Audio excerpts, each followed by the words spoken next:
Here we got a 69 Plymouth Fury. It's got the small block 318 in it. It's a cruiser. It's convertible. It's a nice color green too. You know, a car like this, man, you can get out on the highway, even with that small block.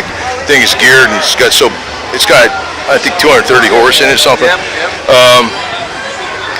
But you can cruise in this car. And they don't eat up that much gas, to tell you the truth, believe it or not.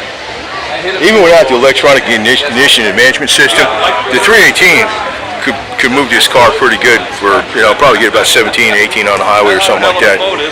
Yeah.